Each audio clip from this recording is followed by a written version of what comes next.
ने कादम्बरी का विष्णु भगवान के मंदिर में जाना सुना तो उसे घर में ही बंद कर दिया।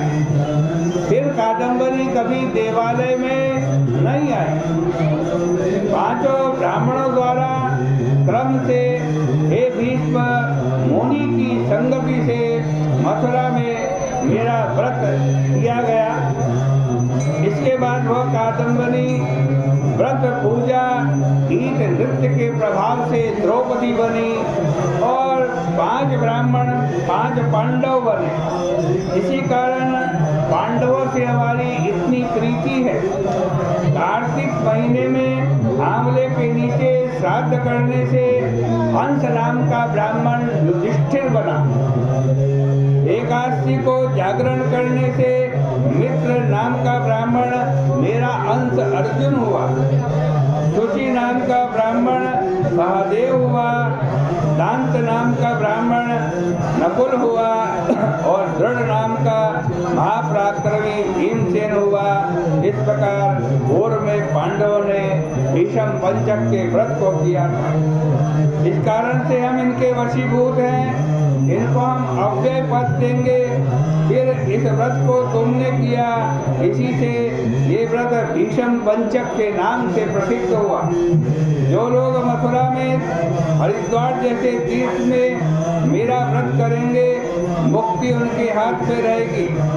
सार्वभौम राज्य, स्वर्गलोक, ब्रह्मलोक, विष्णुलोक, योग सिद्धि, मुक्ति हम उनको प्रसन्नता से देते हैं। हमको बस में करने वाला भक्ति योग दुर्लभ है। कार्तिक के महीने में मथुरा में व्रत करने से ये प्राप्त होता है। नारद जी कहते हैं इस प्रकार व्रत का महत्व सुन के भीष्म जी अत्यंत विस्मित हुए और प्रत्येक वर्ष व्रत करने लगे। तब से भीष्म जी के नाम से यह व्रत प्रसिद्ध हुआ। इसी व्रत के महत्व से बाणों की सैया में प्राप्त भीष्म जी के आगे चतुर्भुज भगवान श्री कृष्ण खड़े हुए। जब तक भीष्म जी ने देह का त्याग नहीं किया तब तक कृष्ण जी महाराज उसी जगह खड़े रहे। जो कृष्ण जी की सायुज्य और भक्ति चाहता है, सायुज्य भक्ति और भक्ति चाहता है, उसको इसी विधि विधान से भीष्म पंचक का व्रत करना चाहिए।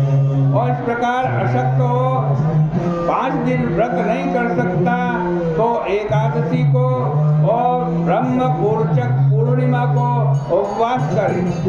बाकी 3 दिन में फलाहार करे, अखंडित दीपदान करे। 5 व्रत नहीं किए जा सकते तो प्रबोधनी एकादशी के दिन ब्रह्म पूर्चक व्रत करे। एकादशी अथवा पूर्णिमा को और किसी भी दिन आज रात्रि दिन उपवास करके अगले दिन पंचगव्य का पान करे। इसी को ब्रह्म पूर्चक व्रत कहते हैं। उसको भी भीष्म पंचक के व्रत का फल मिलता है। एकादशी के दिन विष्णु जी का पूजन करके रात्रि में जागरण करें तो सब कामना पूरी होती हैं। ब्रह्म इत्यादि पाप भी नष्ट हो जाते हैं। विष्णु जी को प्रसन्न करने वाले स्तोत्र, कथा का श्रवण, नृत्य, गीत, वाद्य, विष्णु जी के भक्तों का समागम, इनसे रात्रि भर विष्णु को जगाने इसकी पुण्य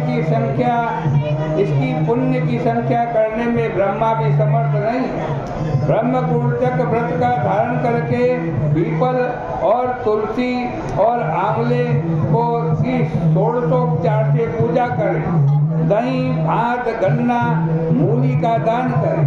सूत्र से आंवला तथा पीपल को लपेटें तो असंख्य पुण्य होता है जिसकी कोई संख्या नहीं है।